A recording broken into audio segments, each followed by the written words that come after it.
Wednesday, October 18, 2023, Didman's Vlog 2023, episode 83. To rain on religious parade.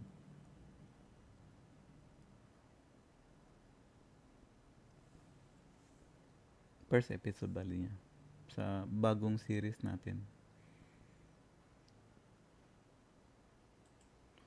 Sa Facebook ko nag-appear itong post na to ng dalawang beses sinare ito ng mga Christian na napasahan din ano. So, twice sa akin. Nung una sabi ko, discuss ko kaya ito. Sabi, hindi, hintayin kong dumami. Hintayin ko maging tatlo, then di-discuss ko. So, naging dalawa, and then, hindi naging tatlo. So, sabi ko, hindi naging tatlo, so, discuss na natin. Ito yung yung makikita natin tong quotation na to sa Matthew 25, I think.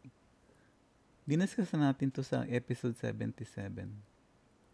Matthew 25, yeah, 21, yan. Well done, thou good and faithful servant. So, pagka tinignan natin to, dalawa yung magiging response natin, negative or positive. Kung before the sentence tayo, siguro positive, ano? Pero kung after the sentence tayo, baka negative. Kasi depende dun sa mga nakita natin na naki-exist na ganito, kung nasaan tayo, no? Kung approve sa atin yung ganitong quotation or hindi. But anyway, itong quotation to is feel good. So kahit na negative ang dating sa'yo nun, mapapwersa ka na to feel good kasi nga biblical verse ito. Because it will become sort of a reminder yung position natin sa ating Panginoon. Or is it? Now, remember, ginumpit ito. So, pagka ginumpit, ibig sabihin, iba yung meaning nito dun sa pinanggalingan. And that was, yan yung makita natin kapag pag pinanood natin itong YouTube.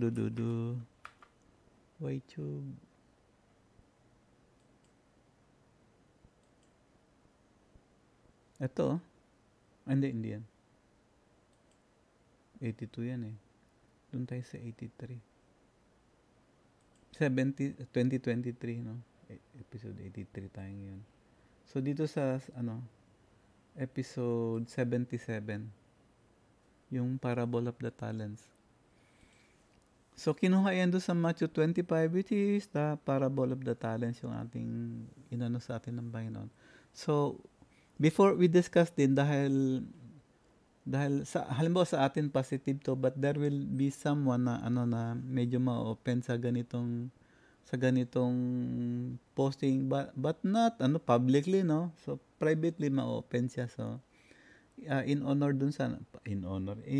consideration tong sa mga feelings nila, ang gagawin natin is what we usually do, no, na before we discuss something negative, we have to reinforce our mind first dun sa reality ng salita ng Panginoon, na kapag ka negative ang pumasok, kahit na maganda pa yung after ng negative, sira na ang mind ng tao dahil magkakaroon na ng conflict sa kanyang mind. Pero samantalang kung mag-umpisa tayo sa positive, na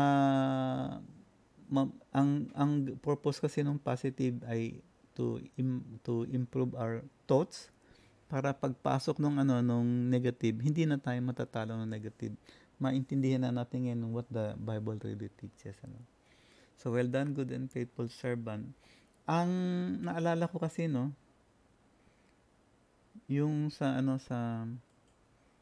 ito yung sa panel, yung correct panel, saka yung sa reverse panel.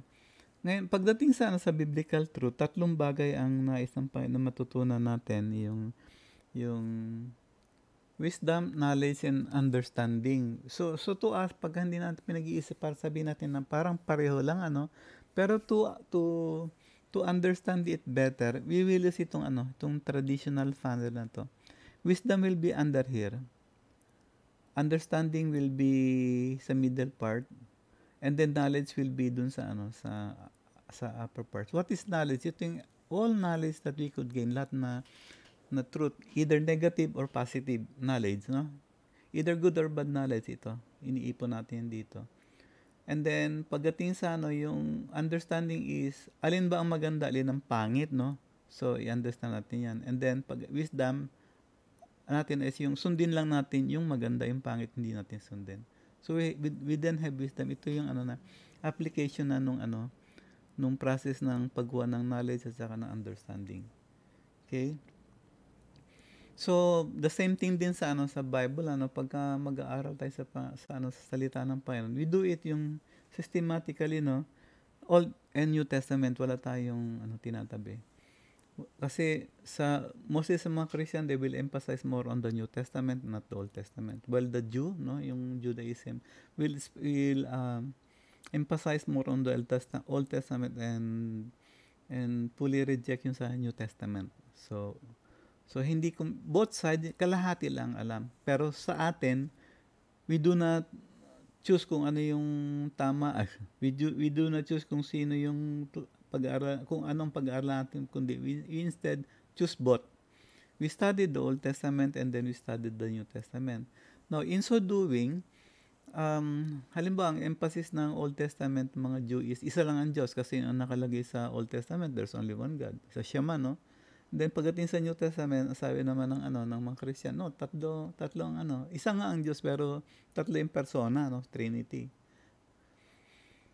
And then pero pag kinombine natin itong dalawa, it is totoo. Sa New Testament sa Old Testament nandun yung Trinity, and then sa New Testament nandun din yung Trinity, hindi nawawala.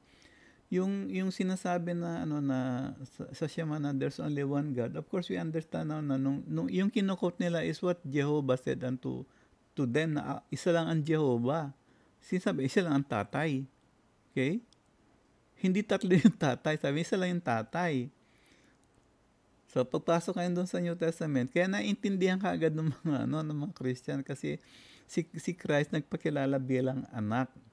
Kasi humanly, ibaba natin ng konti. Gawin nating apelido yung Jehovah, So, yung God the Father, siya yung Jehovah Nisi, Jehovah Jireh, Jehovah blah blah blah. Lahat na about pertaining to Jehovah, siya yon. And then pagdating sa New Testament, Jesus Christ is Yehoshua, meaning Jehovah who saves. So, ang apelido niya is Jehovah, pero ang pangalan niya is who save. Siya yung nagliligtas. Siya yung Jehovah na nagliligtas. Anak ni Jehovah na nagliligtas. And then yung Holy Spirit, of course we know na from the Old and the New Testament. Yung sa Old Testament, siya yung yung breath of God, yung salita ng hangin ng Panginoon. Siya yung nag-move everything. So whatever God plans, siya ang nag-execute. Siya ang nag-move para ma-execute, and then the Son follows yung prompting ng Holy Spirit. Which is the same na sinabi ng Panginoon sa atin ang tawag doon, bibigyan niya yung comforter, yung comforter ngayon ang mag-move sa atin. Pero sa one, pagka ang isip natin hindi tayo kumpleto Old or New Testament lang tayo, hindi natin makikita yung ganong klaseng acceptance ng working ng Panginoon. So anong nakita natin sa Old Testament? So sa Old Testament, ang Panginoon bilang high priest ay ipiniprepare niya ang kanyang anak to succeed him. And then sa New Testament, nung nag-succeed na yung anak, piniprepare niya ngayon yung eventual transition ng pagbalik niya nung power ng high priesthood doon sa kanyang tatay. So nag-iikot lang sa kanyang dala. Hindi na pinasa sa tao. Although sabi natin, hindi pinasa sa tao, di ba, sa Old Testament, ginawang high priest si Aaron. Kaya ginawa ng Panginoon yun para tayo sa New Testament maintindihan natin na ang high priest, ang pwede lang magmana ay anak. Hindi pwedeng ipasa sa iba. So, kaya ngayon nung ni-reject na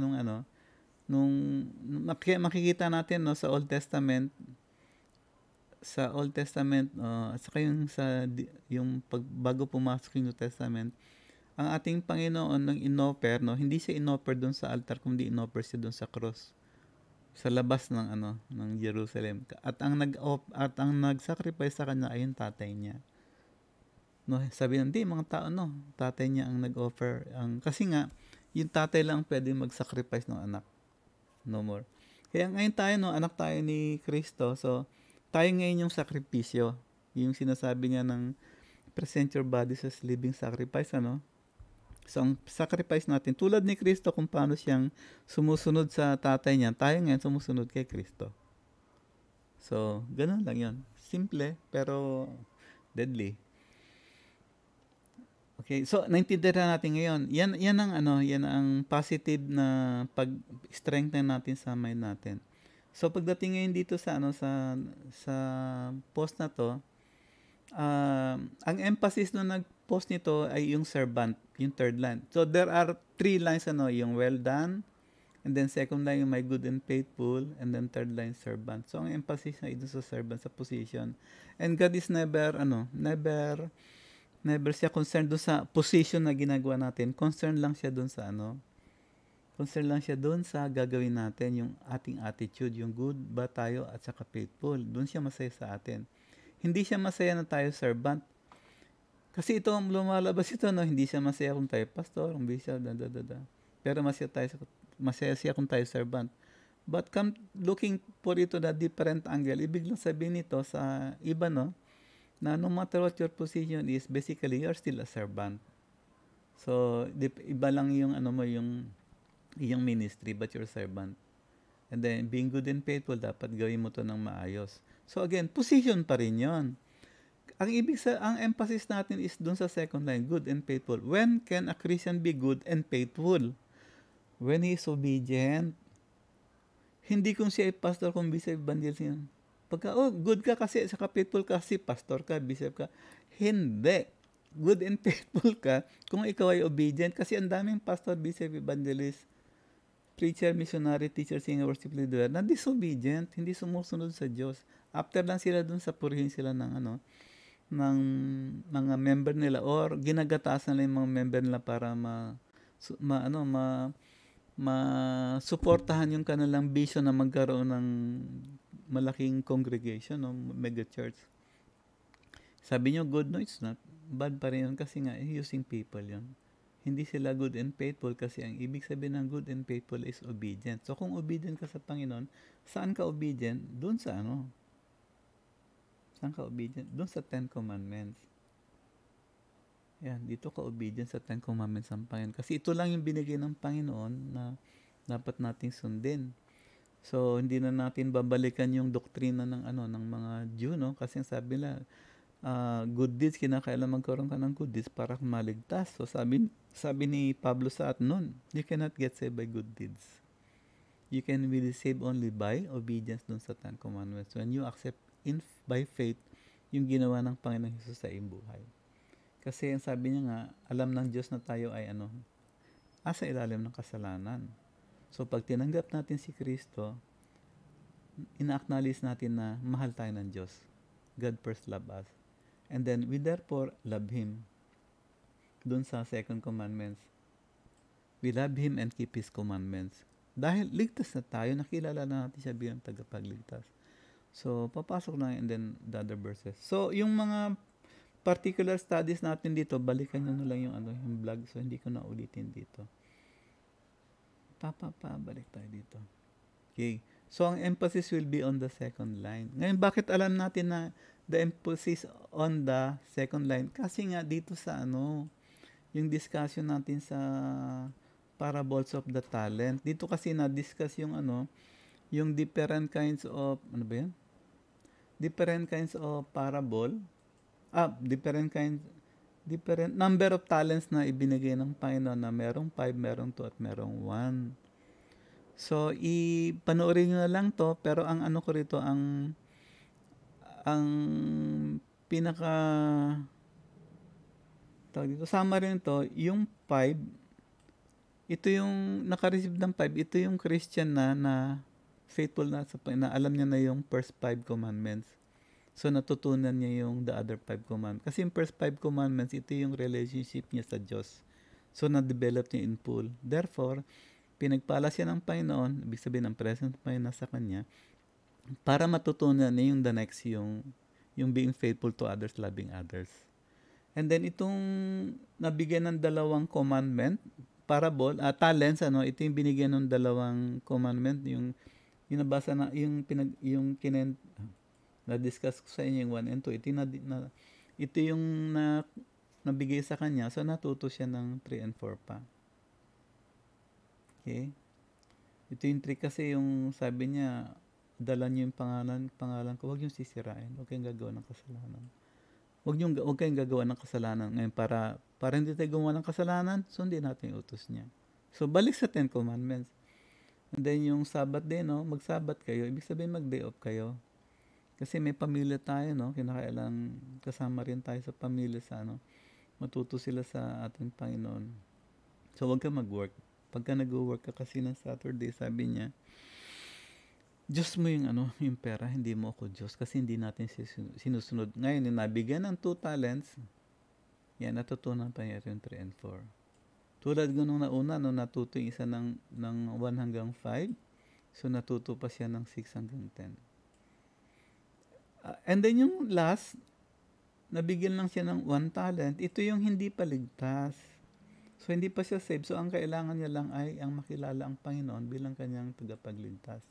Ngayon, tinanggapan yung teaching na to, hindi, tinago niya sa lupa. Ayaw niyang malaman ng iba na, okay lang sana kung senior sa kanya hindi niya tinanggap, pero binigay niya rin sa iba, no? Senior niya, maaaring maligtas yung iba. Pero hindi niya tinanggap ang Panginoon. So, ano nangyari ngayon? Yung kanyang, itong talent niya to, binigay dun sa meron pang 5. Ano ang ibig sabihin nun? Kasi itong first commandment, very important ito. Ito yung pinakamahalaga sa 10 commandments sa ating Panginoon. So, ayaw niya nun. So, ano ang ginawa ng Panginoon? Binigay ng Panginoon ng ang magabuting balita dito sa sa nakahanda na Christian, yung tumupad ng 5 at natuto ng 10. So, binigay sa kanya yung first commandment, sabi, humayo ka, i-share mo to dun sa mga hindi paligtas. Okay, so,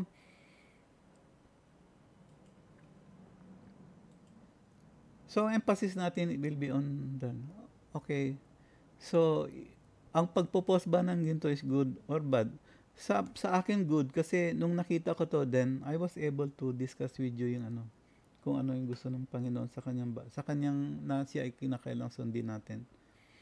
So, regardless of what the purpose of writing this post, sa atin napakinabangan nito in a good way. Why?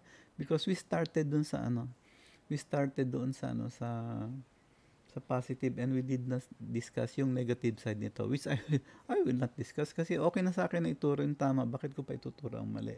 Malilito lang yung mga tao. So, better na ito yung tamang daan, diyan ka na maglakad. Hindi ko na i-discuss yung yung negative portion, negative meaning nitong ganitong klaseng post. So, hanggang dyan lang. So, ilang minuto? 17 minutes. Wow, very short. So, hanggang dyan lang, no? So, bye for now.